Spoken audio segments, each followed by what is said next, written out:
But for this session, I'm joined by three incredible speakers.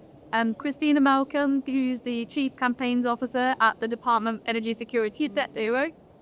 Justin McMullen, who's Principal Policy Advisor on Consumer Rights at WIT. And Alistair Mumford, who's the Program Director at the MCS Foundation. We were also going to be joined by Cara Holmes for Citizens Advice, but fortunately she's unwell. But Cara was on secondment with us at the National Veteran Hub for just the last year or so, and she's only just got back to Citizens Advice. So we know a little bit about her work, so I'll kind of try fill in some of the conversation that she was going to bring. And we're going to hear from each of our speakers for just 5 minutes, then we're going to have a conversation. I've got some questions prepared, but there'll be lots of opportunities for you to ask questions as well, so please do think about questions you might have as you go along. So to kick us off, we're going to go for Christina. So over to you. Yes. Hi, everyone. I'm Christina. I'm going to stand up here. Like Rachel said, I work for the Department for Energy Security and Net Zero. DESNA is the worst acronym, I think, in government. And I do lots of things, basically encourage people to try and make their home more energy efficient. So solar panels, insulation, home batteries. And the last kind of 2-3 years, we've been really focused on heat pumps because they're sometimes seen as lots of misconceptions and a pretty tough sell.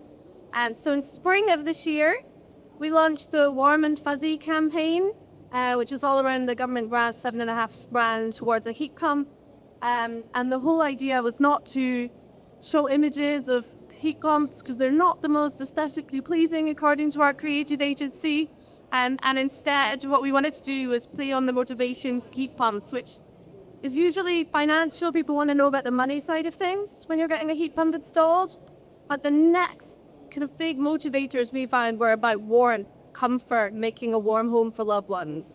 And so what we did was create some literal warm and fuzzy characters, knitted characters made out of tiny little bits of knitted puppets. And we did a stop frame animation, that's Wallace and Gromit vibes.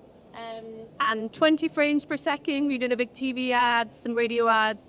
And the whole idea was focused, as I said, on warm and cozy, but also really importantly, social norming. So people are scared to get a heat pump because they think they're new, or they're too afraid because no one in the street's got one, or they don't think it's right for their house. We wanted to really change that and show that everyone around the country, from we've got a Geordie guy in the advert, a Welsh lady, everyone is getting kind of heat pumps and trying to encourage it that way. So phase 1 happened in spring of this year, and we've just launched last week. I'm not like to say phase 2, it's our second iteration or continuation of the campaign. And what's really cool about this is we learned some things. We learned 3 main things. The first is 6 weeks is long enough to get someone to install or do some retrofits. So our campaign will now be 6 months, not 6 weeks. We'll be starting now and continuing until March, and then hopefully our lovely treasurer will give us some more budget to keep investing and keep encouraging people to do these actions. And the other thing is really around heat pumps not just being the be all and end all, the one thing. We've got our website, which we've updated that, so we've got our new website. And it's got lots of different options on there, solar panels, different insulation times, different grants, different options, home batteries, and because there is a sort of laddering effect. It's not linear. If people don't get solar panels, then a home battery, then heat pumps, but there is this interest to people that are trying to make their house more energy efficient. The second thing was really interesting, which was just around our target audience. So we thought that the most opportune people that would be getting heat pumps are what we call altruistic affluents, which basically means people that are a bit more wealthy or feel financially stable, and people that care about the environment. So these altruistic affluents, as our planning agency gave us this awful name. We went after those in the last campaign iteration with a little pocket of testing towards a home creator audience. Has people doing up properties, people that have just moved in, renovating, DIY, and they perform so much better.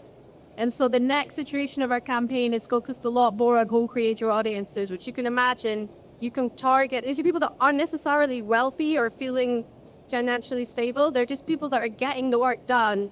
So you may as well install, in the stalls, you're tearing out your kitchen, or if you're spending vast amounts on a renovation, you may as well install the best kit that's going to take you through the long term.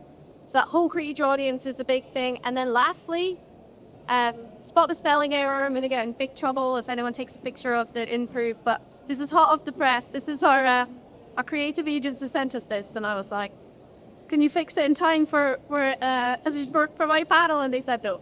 So we're basically, instead of just trying to play on the emotional aspects of, these warm and fuzzy characters and trying to create social norming by just feel-good factor and the memorability, it's now time to actually show off some of the benefits. And we don't know what each person is going to be motivated by, but there's lots of different options there. And so our big push is just to try and hit on things like the warmth, the energy efficiency. We're lowballing. You've got to kind of go low because we're government who have to say the kind of lowest possible thing, but a lot of other suppliers are much more ambitious on how much more energy efficient heat pumps are.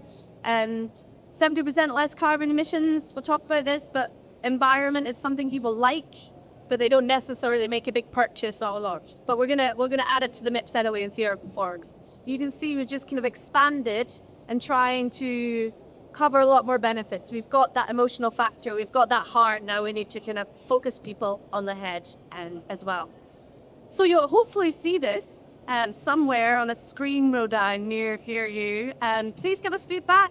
Let me know if there's something about our website that looks crap on the beta fix, and if there's more benefits that we've not mentioned, if everyday people are resonating with something more than others, we're really, really keen to hear it and adapt our campaign, and hopefully we'll be able to continue this on. Maggie, thanks so much, Husita. That shows why I'm not the one at the hub. We read our documents because I did not spot the spelling mistake and foreseen the 7 years out. But we have the wonderful Rachel in the audience who does that much better than I do. But interesting as well that you've got the one on improving indoor air quality. So we were talking to Global Action Man who was saying that one of the biggest improvements to indoor air quality is the switch from a gas hob to an electric hob, which often comes alongside that switch of a heat pump. So I think that's quite a big opportunity that maybe we'll discuss on it's a slightly different message that we might not have been sort of talking much about before, but we're thinking could really resonate. So yeah, thank you so much. Next, we're going to hand over to Justin.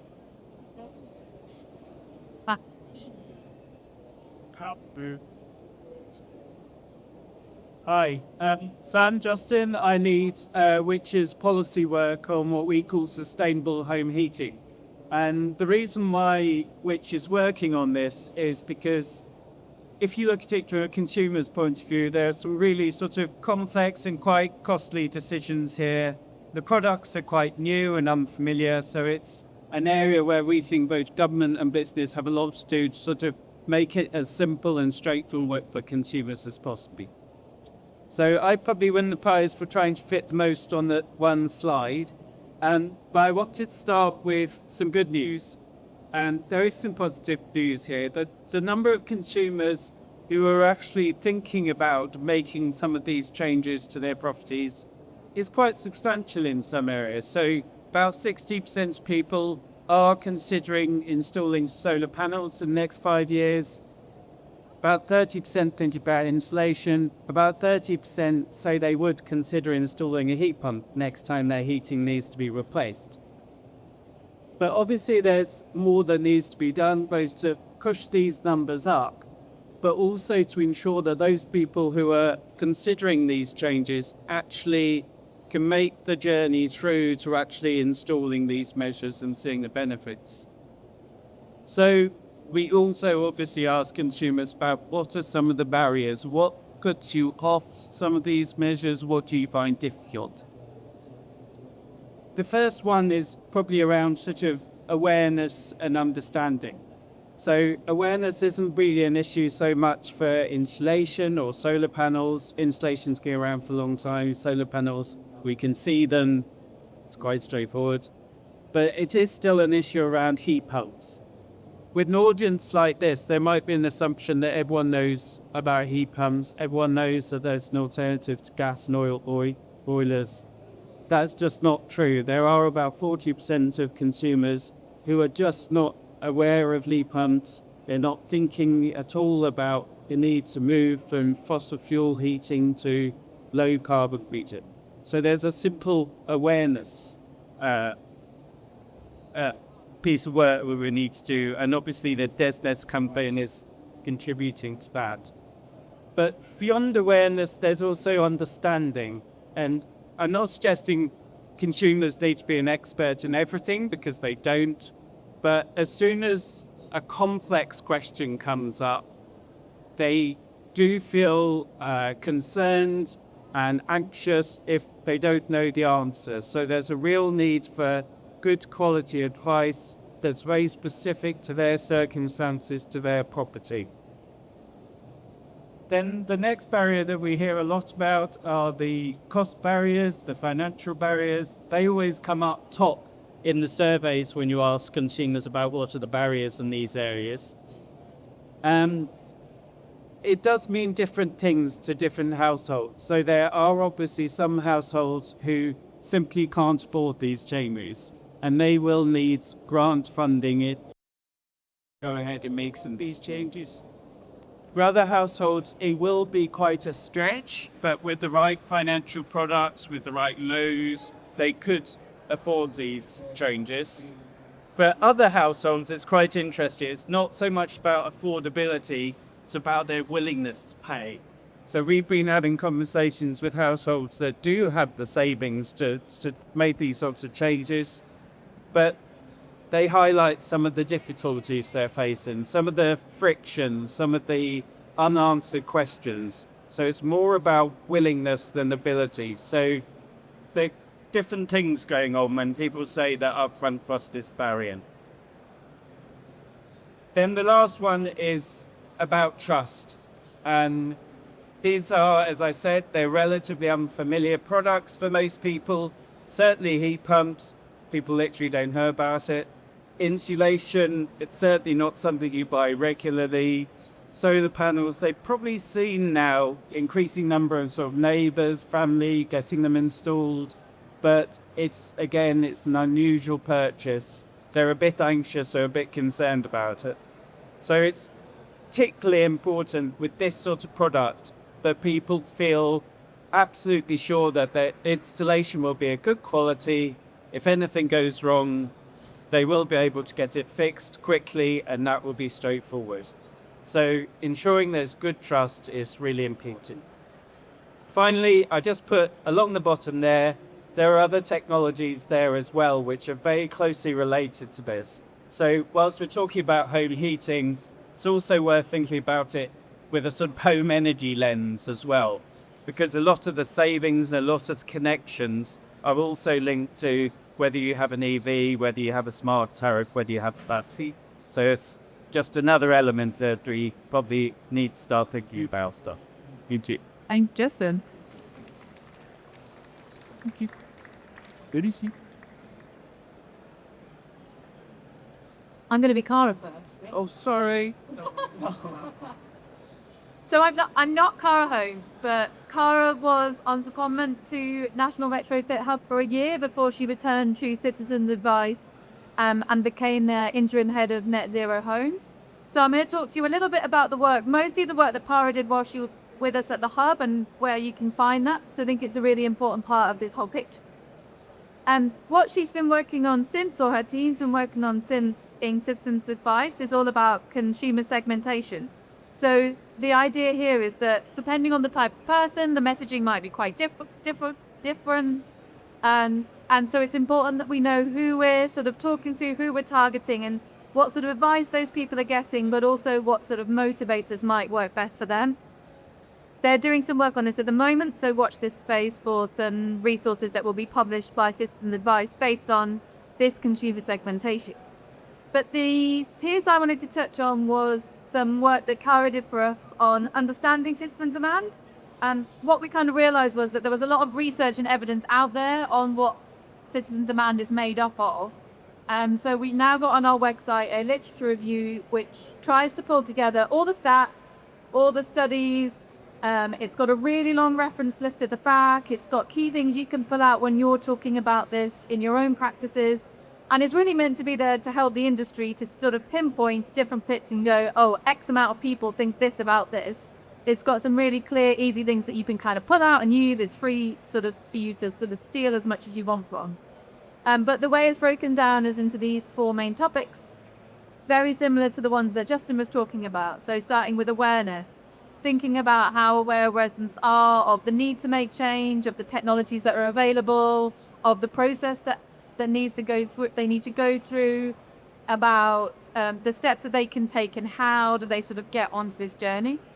And we also looked at attitude. So what do people think about this type of work? What they think about insulation and fabric upgrades, what they think about new technologies like heat pumps or high functioning safety technologies, which have become been around for ages. So for them, it might feel like a new technology.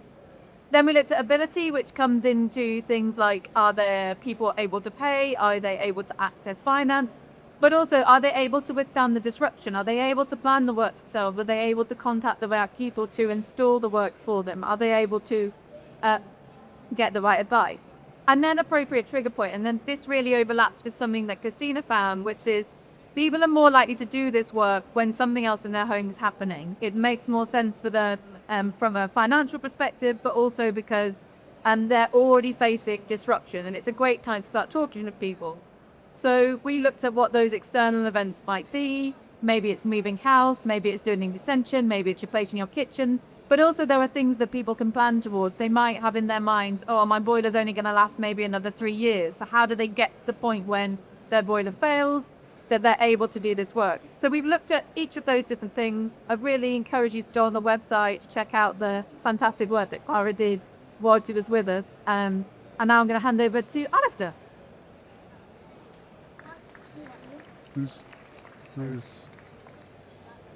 Hi everybody. Alison Munter from Program Director of the MCS Foundation. So to those of you who don't know, the MCS Foundation is charity working to decarbonise homes in the UK. But you may not have heard of us, but you hopefully have heard of MCS, which sets the standards for low carbon technologies, domestic buildings. But we also do research as well, and that's what I want to sort of touch on today. So the first bit of research that we've done around demand was we got Dusto Research at the end of 2024 to do a survey of around 1,000 homeowners nationally represented. And the main finding for that was that people won't take on debt. They won't borrow money for retrofits because they don't see it as being a necessity. So 45% agree that making energy efficiency change home is not a necessity. A kitchen, a bathroom, a car, that may well be a necessity, but not retrofit. And the reason for that is it's not seen as a priority. So 3% acknowledge the potential cost savings of it, but 40% still place energy efficient changes at the bottom of their list of home improvement priority. And I think the reason for that, as they touched on earlier on, is that lack of emotional connection with this retrofit, with energy efficiency and so forth. So while 93% respondents prioritize comfort as at home, this isn't connecting with retrofit. It was really great to see Desnes do that campaign because it really helped to tap into that. But modernizations, that's something people want to do. That was a really popular answer for them, but that came up very, very highly. But 32% of people were thinking about making the property warm. But again, there's a disconnect there between modernization and warm. They want comfort, but they're not connecting this through. And also in terms of when people were looking to upgrade and modernize their homes, they really talk excitedly about that. You know, we all get very excited about new kitchens, maybe new bathrooms or whatever, but not about efficiency upgrades. I thought there's a slightly interesting finding that the winter season is associated to the time when the home really becomes a little bit more important. We're in it more. So we've always seen winter as a potential trigger point for these things, but we need to tap into that a little bit more really, because people are seeing that's when they're going, oh yeah, my house is cold, it's down, I need to do something about it. Also in terms of financing, so although most people are not looking to take out finance for it, pay as you say, point of sale finance did seem to generate the most interest, and particularly around younger people. The 25 to 34 were much more interested in using innovative forms of finance and more confident about taking on energy efficiency work as well. So the next one, we did some work with Public First, which used a combination of focus groups and surveys 4,000 homeowners, middle to high income homeowners, and they also tested out from different facets, how that resonated with different segments. And the main thing for that was that bill savings are just not a hook to engage with. They're not something that they're really interested in. They rarely chose on that basis. If you talk about grants, they do get interested. The people very much want immediate gain. They're not really interested in long-term gains, as say from saving there as well. Also, that modernization thing came up again. Renovations was seen as being really, really important. That was an aspirational thing for them to do. Whereas energy upgrade just seen as a disrupted chore, to something, oh God, I've got to do. So that divide really does make retrofit very hard to sell. But again, comfort came up as being really, really important, as well as control as well, being able to control the environment within their property. And also, there was some research we did a couple of years ago around people paying for services, so paying for the support that we said is really, really critical. And there is a small, but there is a market for pay for services, paying somebody to come over and have a look and give them some advice at their property. It is small, but we need that. That sector can really help create a sustainable retrofit. We've got some more research being done through the University of York, so we provide grants to some of the organisations on the panel, as well as maybe in the room. And the University of York are looking more into that relational thing, the emotional connections that we've got. So I think in conclusion, really, what we've got really is we have very little demand for retrofit, and I do not see that really changing. I really don't. But we do have a demand for renovation. We do have that demand for improving housing. And maybe there's need for more emphasis on standards to make sure when people renovate, they do it to the standards that we expect. But also, it probably puts more pressure on people in the room today who are doing work in houses. You need to be saying, oh, well, have you thought about putting in a bit of insulation while we're doing that wall? Oh, right, well, you gas for this long. Well, good to have a heat pump. Really promoting those solutions. I think that's our sort of key way of getting through into that. So we can embed it into whatever we do. And so in some ways, we don't ever have to use the word retrofit again.